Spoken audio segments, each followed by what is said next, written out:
Hello and welcome to my YouTube channel.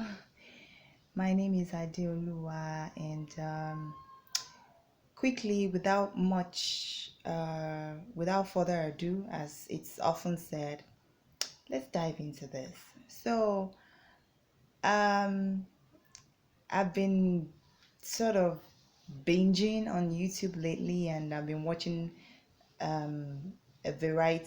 and listening to a variety of things from movies to drama series to what I call opinion channels where people talk about lifestyle and things that has to do with people.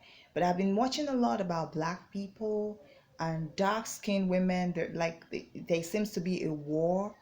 um There always been, but I didn't really see it from that angle between fair-skinned black people and dark-skinned, fair-skinned. Oh wow, this is more complex than I thought. Fair-skinned black women rather, and dark-skinned black women. Like seriously, and we know that stereotypically um men prefer, well, at least black men anyway, prefer fair skinned women. Like the lighter you are, the more crowd of men you attract, unless you have a banging shape as a woman, which is common among black women anyway. We're naturally curvy. Even when we're slim, we still have that going on for us and all of that. But you notice that the fairer you are, the lighter your skin is, the more it is like being aware that a light bulb is on, that kind of thing. So it has created some sort of complex um in, shall we say, hate towards dark skinned women. And I just want to, so I've been thinking, what can I say to a dark skinned woman? Because, well, obviously I can't even call myself dark skinned, right? Like, I can't. I'm grateful to God for what I have, but I have I've seen, I have met many beautiful dark skinned women, that are even more beautiful. And so let me just start, like, you know, um, let me start with three. So if I think of more, I can add to it, like three reasons why you should love your dark skin, or three reasons why you, three ways to love your dark skin, or three reasons why you should love your dark skin. Number one, maybe not in no particular order, let me put it that way. It's melanin, ladies. Melanin. I'm sure you've heard that. Which means you're not vulnerable to skin cancer. Unlike, it's like the fairer your skin is, the lighter your skin is, the more vulnerable you may be to having skin cancer, right? So the elements, like, it's like your skin is beautiful, but it's tough at the same time. Like the elements can't touch that. You feel me? The sun can't touch that, So you're more immune to skin cancer than any other skin pigment or skin color, as it were, because of the melanin. Like the more melanin, the more, it's like your skin has its own natural sun protection factor, that protects your skin from um, whatever excess exposure to the elements of the sun might cause. So that is number one.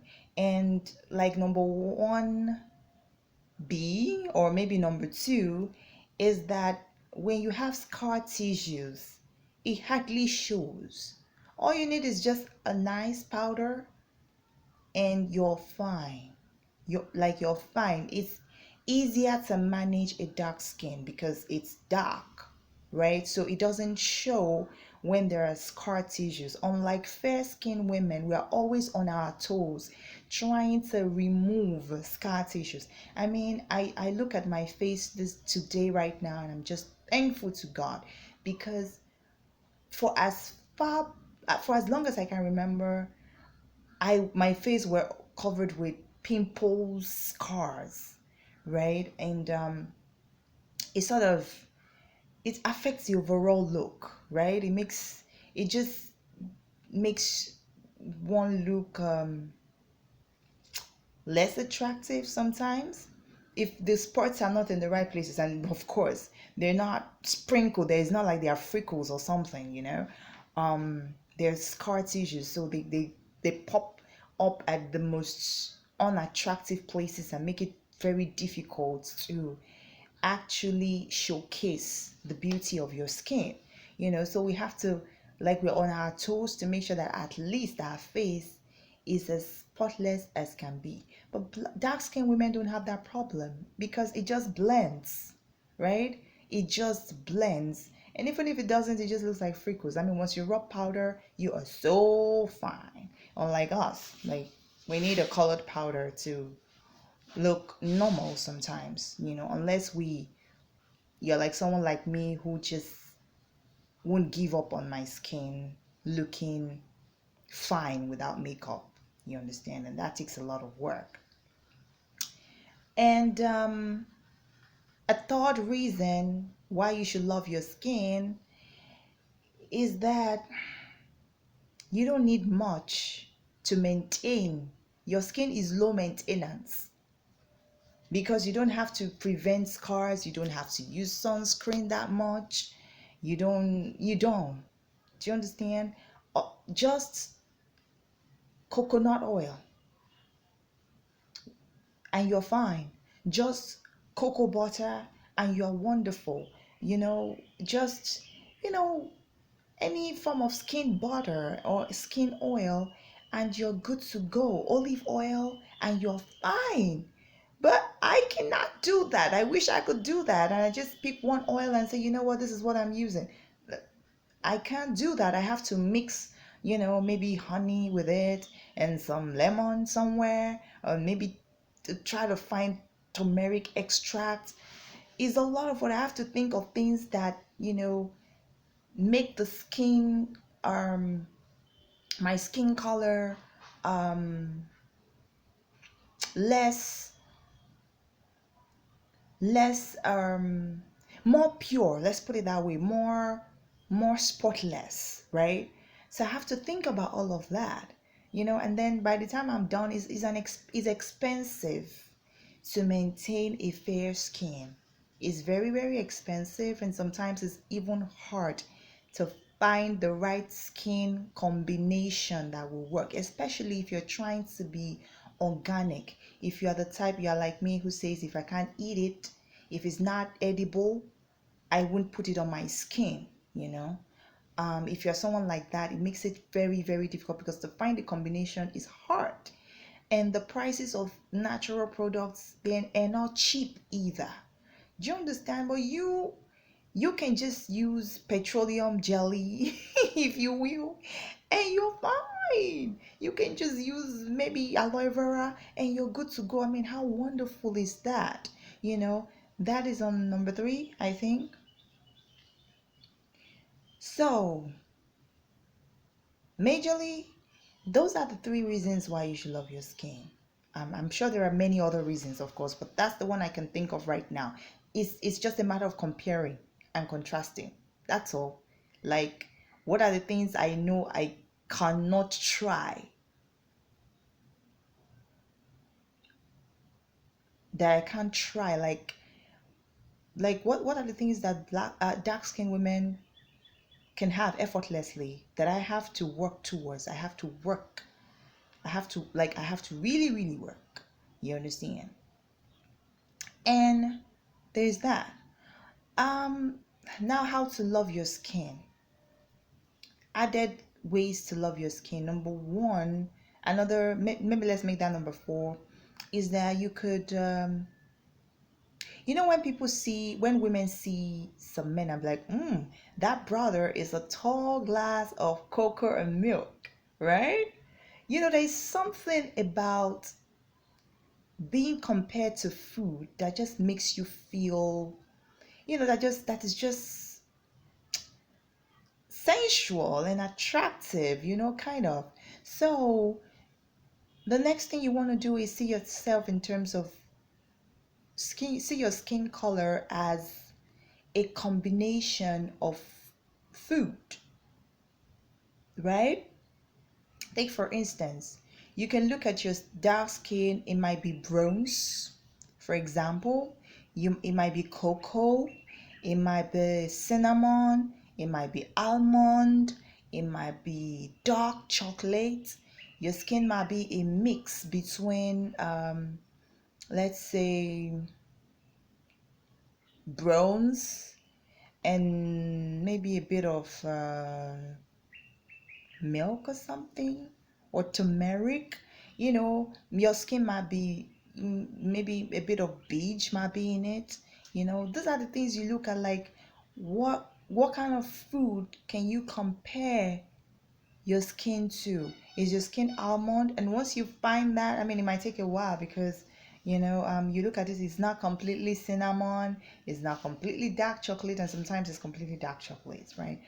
So whatever combination you are, just look for it. Maybe you have a bit of turmeric in your skin, or a bit of copper with your um dark chocolate. You understand, things like that. You might look for some metal in it. um and when you think of your skin like that, it reduces complex, because who hates food? Do you feel me? Who hates food? Who hates metal? Nobody, right? We all like food, we all like metal, and we can relate more to things that we see when we can speak about it in terms of food as opposed to just skin. So just see yourself as a mixologist for a few seconds, a few minutes every day, and just look at your skin like, now this melanin right here, what is the combination? And try to study your skin, and then um that's it. And another thing is that you can do to love your skin is that be sensitive enough to understand when someone is trying to hurt your feelings, and when someone is just, we can tell when someone is just trying to hurt our feelings. So when someone is trying to hurt your feelings, or someone is trying to attack your confidence, you ignore them, like you shut them out. Shut them out, like you don't take their words seriously. You don't absorb their words, because they're trying to hurt you. So why should you allow them to?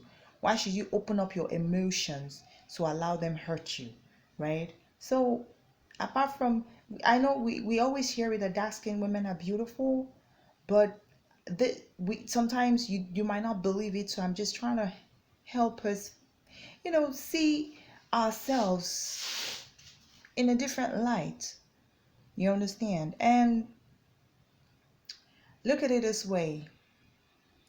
For every man that doesn't find you attractive, there is another man somewhere, probably even he's close to you as we speak, who finds you attractive. I remember, um, let me not go there right now because that might lead to a long story. But there are men from other races that find black women hot. You know what they say about opposite attracts, right? So before you join the bandwagon of, oh, it's their turn on, oh, it's fetish. I understand that there are people with fetish, weird preferences, but there are just some people that is just pure attraction for them. There is no fetish anywhere. Do you understand? It's no fetish anywhere. It's just pure attraction. So because um those around you are indulging in fetish, does not mean that any non-black man that finds you attractive is just trying something new. Yeah, that's the word. Like trying something new. Besides, what's wrong with trying someone new? What's wrong with that?